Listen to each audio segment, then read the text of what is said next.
আপনাদেরকে কি আর বলবো, আমার নিজের ভিডিওতে ফেসবুক নিজের থেকে কপিরাইট দিল, ইনকাম লিমিট করে দিল। অবাক করার তথ্য আপনাদেরকে শেয়ার করব, এবং এর ফলে কি হলো আপনাদেরও কিন্তু জানার দরকার আছে। কারণ অনেক ক্ষেত্রে আপনাদের নিজেদের কন্টেন্টে এরকম যদি কপিরাইট আসে, পরবর্তীতে তাড়াহুড়ো করে যদি ডিলিট করে দেন, সব কিন্তু শেষ হয়ে যাবে। কাজে ভিডিওটা শুরু থেকে শেষ পর্যন্ত দেখুন কিভাবে এটা সমাধান হলো। সকল তথ্য এই পর্যায়ে আপনাদেরকে দেখানোর চেষ্টা করছি। আশা করছি ভিডিওটা শেষ পর্যন্ত কন্টিনিউ করবেন। ফেসবুককে আমি আর কি বলবো, দেখেন আমি লাইভটা মাত্র শেষ করলাম, এখানে সি ইনসাইটে গিয়ে আপনাদেরকে দেখাচ্ছি। দেখেন সি ইনসাইট এন্ড অ্যাডসে যাচ্ছি, যাওয়ার পর এখানে ফেসবুক কি লিখে দিয়েছে, earning are limited for this post. এই পোস্টের জন্য আমার ইনকাম লিমিট করে দিয়েছে ফেসবুক। অলরেডি এখানে কিন্তু 2 সেন্ট আসছে, 464 রিচ দেখাচ্ছে, 545 এঙ্গেজমেন্ট, মানে লাইভ শেষ হলো মাত্র, পুরো ডাটাটা এখনো আসে না, এস্টিমেট চলছে। তো কারণটা কি, আমি যদি লার্ন মোডে যাই তাহলে আপনাদেরকে দেখাতে পারবো যে এখানে লার্ন মোডে যদি আমি ক্লিক করি, এখানে ফেসবুক কি বলছে দেখেন, earning are limited for this post, see why this happened and what you can do.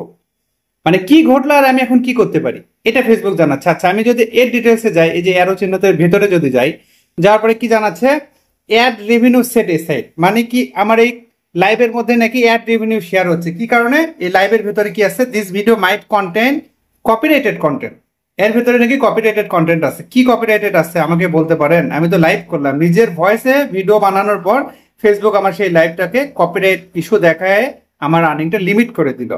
আমি কি করব আপনারা বলতে পারেন? এই হচ্ছে ফেসবুকের অবস্থা। মানে এদের যে সিস্টেমে এত ত্রুটি আছে, জানেন কি, এটা আমার নিজের কন্টেন্ট। এবং এখানে কি বলতেছে ফেসবুক, এখানে no action is needed from you at this time. এখানে আর কোনো কিছু দরকার নেই, আমার কিছুই করতে হবে না, এরকমই থাকবে, আমার রেভিনিউটা লিমিট থাকবে, কোনো ধরনের সমস্যা নাই। চিন্তা করছেন? এই হচ্ছে ফেসবুকের অবস্থা। তো এরকম আপনাদের ক্ষেত্রে হয় কিনা অবশ্যই জানাবেন, যে নিজের কন্টেন্ট নিজে ছেড়েছেন, কপিরাইট ক্লেম এসেছে কিনা এরকম, বা রেভিনিউ শেয়ার এসেছে কিনা।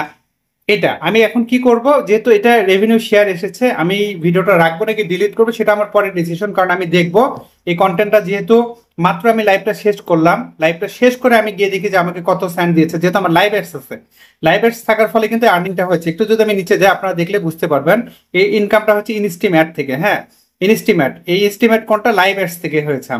আমার কিন্তু কন্টেন্ট মনিটাইজেশন আছে, লাইভ অ্যাডস থেকে ইনকামটা হচ্ছে। তো যেহেতু লাইভ অ্যাডস থেকে ইনকাম হচ্ছে, এই জন্য আমি এখানে আসলাম যে ইনকামটা দেখার জন্য, যে মূলত আমার ইনকামটা কি কত হলো। তো 2 সেন্ট যেহেতু এসেছে, কিন্তু উপরে যখনই দেখলাম যে আর্নিংটা লিমিটেড, তখনই মনটা খারাপ হয়ে গেল। যে কারণে আপনাদের সাথে শেয়ার করছি যে ফেসবুক এরকম কখনো কখনো করে, নিজের কন্টেন্টে এরকম রেস্ট্রিকশন দিয়ে দেয়, কপিরাইট ধরিয়ে দেয়, অথচ এখানে কপিরাইটের কোনো কথা নাই। আমার কি টাইটেলটা শরতের প্রথম ফেসবুক লাইভ, আপনারা তো লাইভটা দেখলেন এতক্ষণ, তাই না? আপনারা তো লাইভটা অবশ্যই দেখেছেন, আমি যখন লাইভটা করেছি। এখন আমার পেজে আছে এক মাস পর্যন্ত লাইভটা থাকবে। ওকে, আমি যদি ডিলিট না করি বা ফেসবুক যদি ডিলিট না করিয়ে দেয় সেক্ষেত্রে, তারপরে কিন্তু ইস্যুটা এসেছে। এই জন্য আপনাদেরকে বলবো, ফেসবুকের অনেক বাগ আছে, চিন্তিত হবেন না, অটোমেটিক্যালি সেগুলো ঠিক হয়ে যেতে পারে।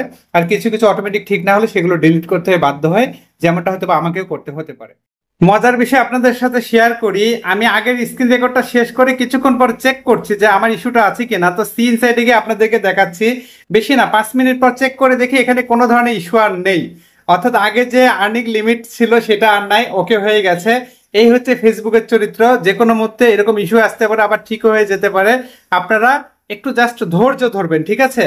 আপনাদের কোনো কিছু করতে হবে না, যদি নিজস্ব কন্টেন্ট হয় কনফিডেন্টলি থাকবেন, কোনো সমস্যা হবে না আশা করছি। ওকে, এতক্ষণ দেখানোর চেষ্টা করলাম ফেসবুক আমাকে কি করেছিল, আমার লাইফটা লিমিট করে দিয়েছিল আর্নিং এর ক্ষেত্রে। অর্থাৎ আমার যে ইনকাম হতো সেই ইনকামটা কম দিবে, এমনটা ফেসবুক জানাচ্ছিল। কপিরাইট ইস্যু দেখিয়ে পরবর্তীতে 5 মিনিট পর দেখি সেটা আর নাই, অর্থাৎ ওকে হয়ে গেছে। কাজে আপনাদের এমন হলে আপনারা চিন্তিত হবেন না, অটোমেটিক্যালি ঠিক হয়ে যাবে ভিউয়ার্স। তো এই ছিল গুরুত্বপূর্ণ ভিডিও, আশা করছি আমি আপনাদেরকে বুঝাতে পেরেছি।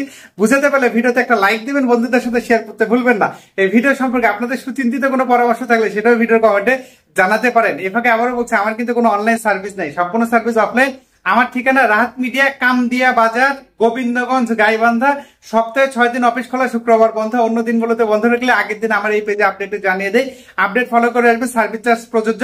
প্রতারক ভুয়া আইডি হতে সাবধান, অসংখ্য ফেক অ্যাকাউন্ট আমার নামে রয়েছে, প্রতারকরা ক্রিয়েট করেছে। দেখা মতো তাদেরকে রিপোর্ট করবেন, ব্লক করবেন। তারা ইনবক্সে নক করতে পারে, আমার ভয়েস মেসেজ পাঠাতে পারে, আপনাদের কাছ থেকে টাকা পয়সা চাইতে পারে, অনেক ধরনের ফেলতে পারে। দয়া করে তাদের থেকে অবশ্যই আপনারা সুরক্ষিত থাকবেন। দেখা মতো রিপোর্ট করবেন, ব্লক করবেন। আমার কোনো অনলাইন সার্ভিস নেই, আমি কারোর সাথে কোনোভাবে ফোনে কথা বলি না, আমার ইমো হোয়াটসঅ্যাপ মেসেঞ্জার নাই, সরাসরি অফিসে এসে সেবা নিতে হবে। ভিডিওটা সর্বোচ্চ সংখ্যক শেয়ার করে পাশে থাকুন এই আশাবাদ ব্যক্ত রেখে আজকের মতো বিদায় নিচ্ছি। আল্লাহ হাফিজ।